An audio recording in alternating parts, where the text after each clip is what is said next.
आज हम लोग को पढ़ना है दर्पण कि दर्पण क्या होता है और दर्पण कितने प्रकार का होता है, प्रत्येक दर्पण का गुण और फिर उसका उपयोग।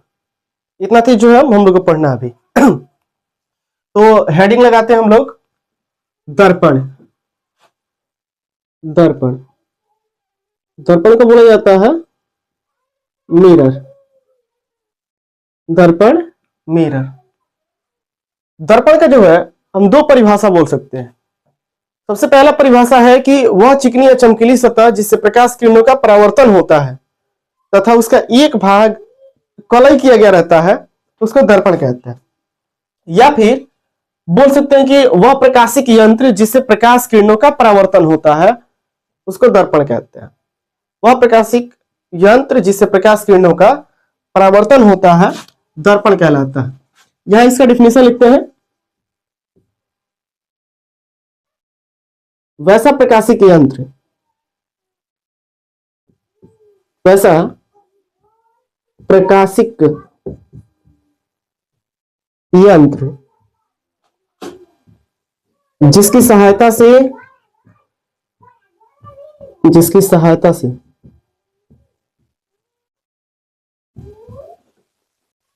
प्रकाश किरणों का जिसकी सहायता से प्रकाश किरणों का परावर्तन होता है,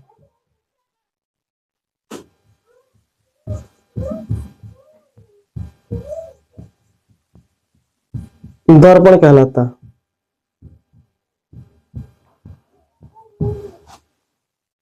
वैसा प्रकाशिक यंत्र जिसकी सहायता से प्रकाश किरणों का परावर्तन होता है दर्पण कहलाता है।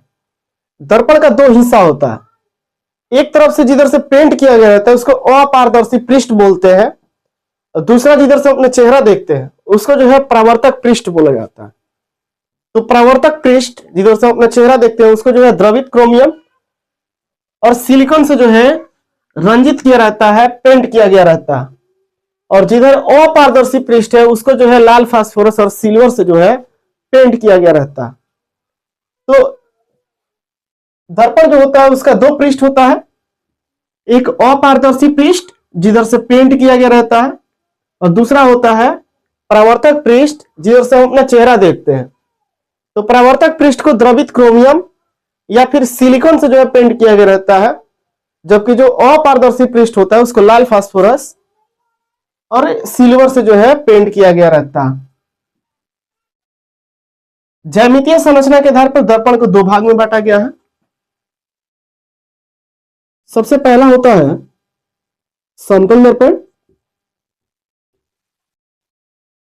समतल दर्पण, और दूसरा होता है गोलीय दर्पण, गोलीय दर्पण।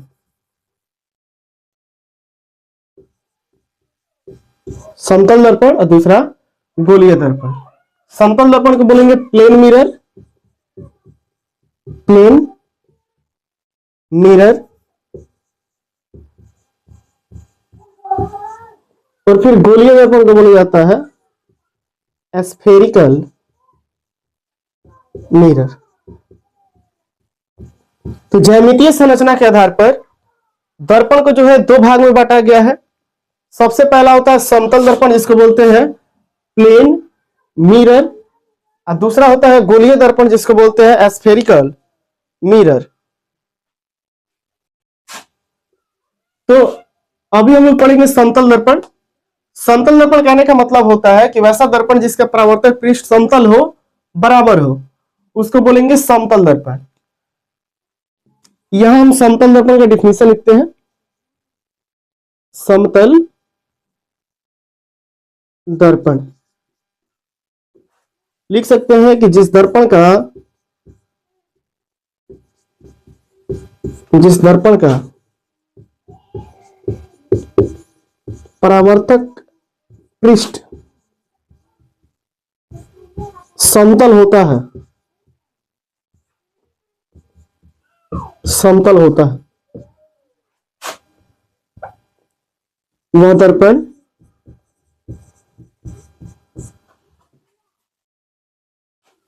समतल दर्पण होता है, समतल दर्पण होता है, वह दर्पण समतल दर्पण होता है। इसके बाद से हम लोग को समतल दर्पण का गुण जानना है। हेडिंग डालते हैं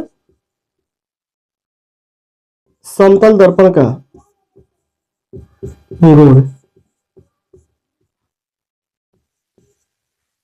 प्रॉपर्टीज ऑफ प्लेन मिरर।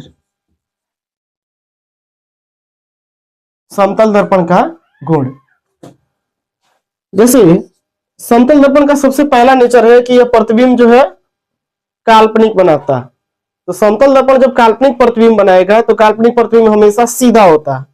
हम यहां पहला लिख सकते हैं कि समतल दर्पण काल्पनिक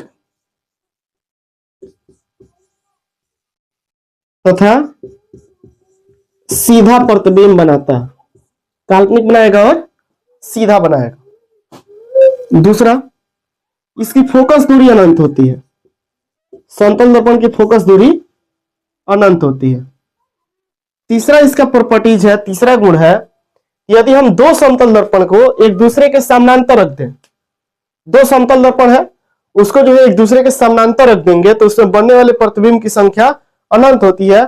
जैसा कि सैलून वगैरह में होता है, दोनों तरफ मिरर लगा रहता है, उसमें बहुत सारा चेहरा दिखाई देता है।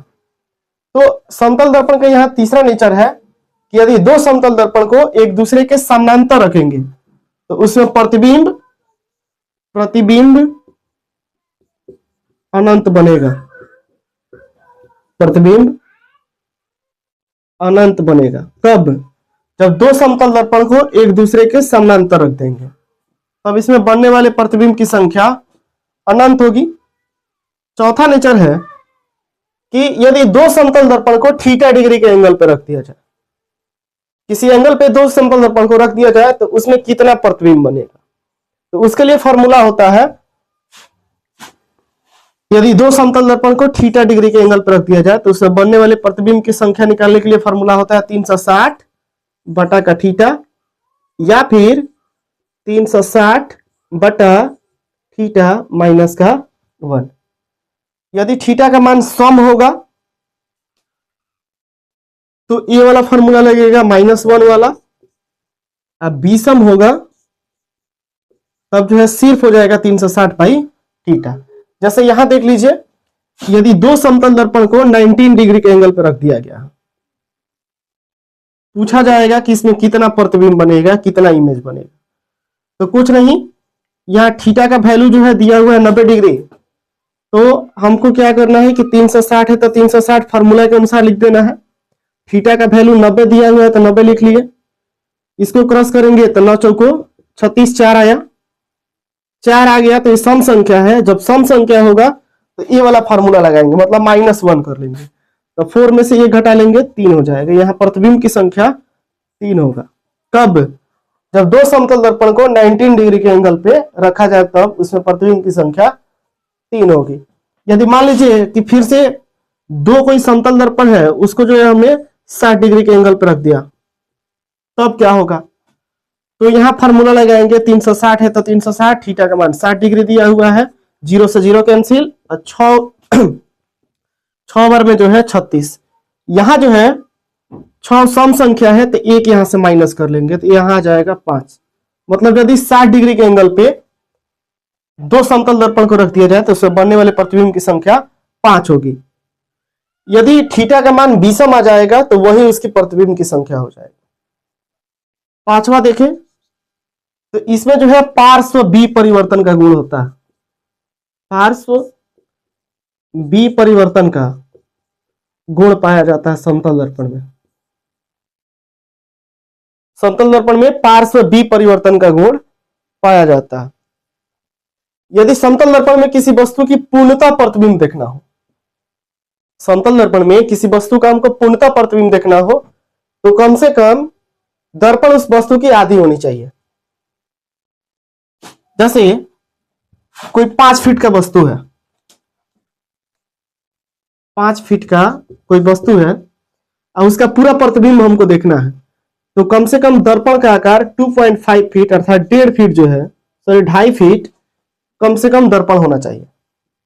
मतलब जितनी ऊंचाई की वस्तु होगी उससे आधा हिस्सा जो है दर्पण होना चाहिए, तब हम उसका पूर्णतः प्रतिबिंब देख सकते हैं। छठा भी लिख सकते हैं यहाँ पे, यदि किसी वस्तु की पूर्णतः प्रतिबिंब प्राप्त करना हो तो दर्पण उसका आधा होना चाहिए, 1/2 होना चाहिए। तो ये रहा समतल दर्पण और समतल दर्पण का गुण। अभी हम लोगों ने पढ़ा दर्पण। दर्पण का डिफिनेशन, तो ऐसा प्रकाशिक यंत्र जिससे प्रकाश किरणों का परावर्तन होता है दर्पण कहलाता है। ज्यामितीय संरचना के आधार पर दर्पण 2 प्रकार का, समतल दर्पण और दूसरा गोलीय दर्पण। समतल दर्पण में परावर्तक पृष्ठ समतल होता है और इसका प्रॉपर्टीज पढ़े कि हमेशा यह काल्पनिक और सीधा प्रतिबिंब बनाता है, बराबर प्रतिबिंब भी बनाता है। पूछता है कि वह कौन सा ऐसा दर्पण है जो वस्तु का बराबर प्रतिबिंब बनाता है। लिख सकते हैं यहाँ पे समतल दर्पण हमेशा बराबर प्रतिबिंब बनाता है। तो काल्पनिक और सीधा प्रतिबिंब बनाएगा, इसकी फोकस दूरी अनंत होती है। यदि दो समतल दर्पण को एक दूसरे के समानांतर रख दें तो बनने वाले प्रतिबिंब की संख्या अनंत होती है। यदि दो समतल दर्पण को θ डिग्री के एंगल पर रख दिया जाए तो बनने वाले प्रतिबिंब की संख्या जो है 360/θ या 360/θ-1 होता है। थीटा का वैल्यू अगर सम आएगा तो 1 माइनस कर लेंगे, बी सम आएगा तो वहीं रहने देंगे। इसमें पार्श्व बी परिवर्तन का गुण होता है। और छठा है यहाँ पे कि यदि किसी वस्तु का पूर्णतः प्रतिबिंब देखना है तो दर्पण वस्तु से कम आधी होनी चाहिए। नोट डाउन करिए, फिर मिलता है अगले वीडियो में।